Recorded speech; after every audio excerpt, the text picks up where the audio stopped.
Welcome back. You know those buy now, pay later options that let shoppers split your purchases into smaller payments?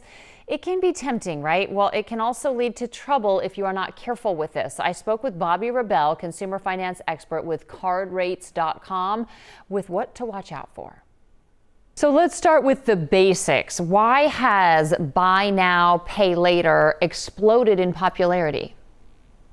Well, there's a lot that is very appealing about buy now, pay later. First of all, it just makes everything seem a little bit more affordable at this time when we do have an affordability crisis because you're splitting the payments into many times, 4 payments, let's say. That seems a little bit more manageable when you're trying to get all of this holiday shopping done. You also can get quick approval. If you stick to the plan, you're not going to pay interest in almost every case. And most of all, there's no upfront credit check. So it's something that can be accessible to more people. Okay, I'm always tempted when I see the option. Where does using this payment method become risky?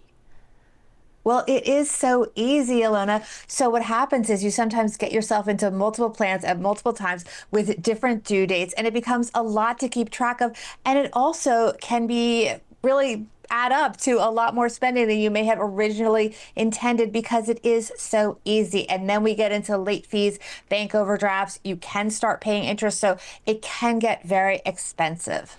Now, a lot of people assume that using this buy now, pay later can't necessarily affect their credit. Is that true? Well, this is where it gets very confusing because even though there may not be an upfront credit check and it is accessible to people that may not be so strong in terms of their credit, you can have, for example, if you miss payments, those missed payments may be reported. If you have a situation where you have collections because you're not paying, that can damage your credit. And of course, lenders can see the obligation. So it's not that you're getting off scot-free. You're really it's just more accessible if you don't have strong credit. And that can be good, but we got to be careful. It sounds like we have to be very careful. So if we do want to use it, how can this be used, this buy now, pay later, safely to avoid some of those common pitfalls? Well, it's important not to let those numbers that the merchants show you throw you off. If you have 4 easy payments of, let's say, $75, well, you are still spending $300, not $75. So it's important to understand the total cost of what you are buying. Also, keeping track. We just talked about this. If you have more than one plan, you're layering on different obligations, different payment dates, different amounts. So that can get really confusing. So you want to track all of your purchases.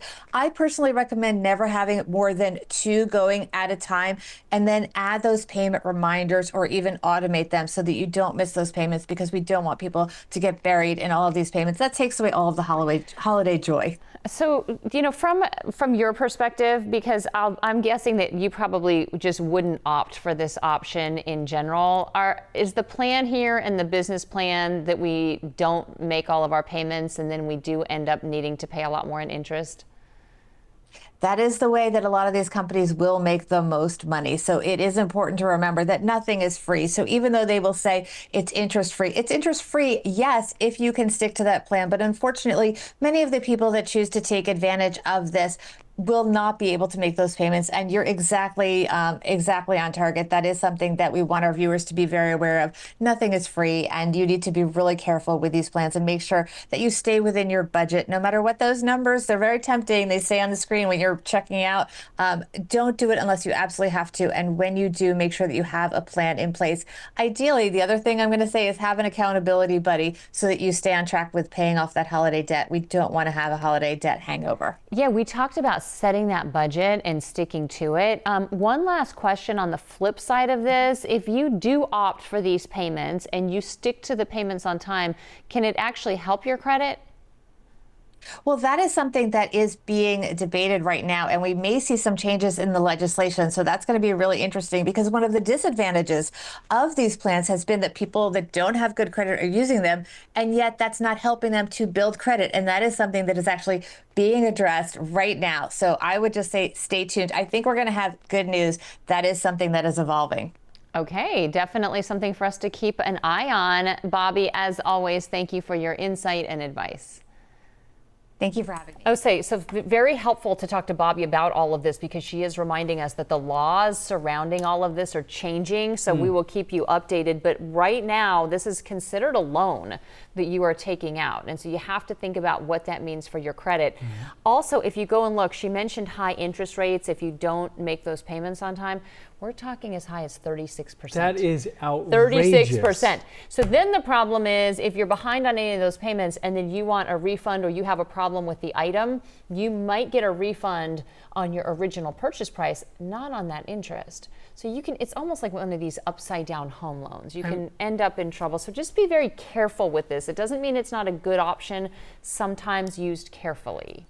Sometimes. Yes. Used very carefully. Yes. All right. All right. Thanks, Bobby. Thanks a lot.